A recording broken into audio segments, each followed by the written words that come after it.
I will create text style or for my project or design system. So I have a layer, a text layer over here. I will select it and I will go to resources. I will press type scale plus run, and I will make this value 0. So I don't need the down value. I will select perfect fourth, and I need 6 values h1 till h6, and I will round it off. Now close this dialog. You can see in the layers panel I have h1 till h6 created, but I will press Ctrl R and rename them, and press this number button so it will automatically create the numbers in front of them and rename it.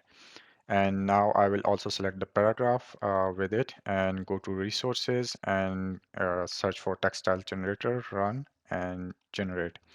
So now if I press in background, you can see that I have paragraph and headlines from 6 till H1.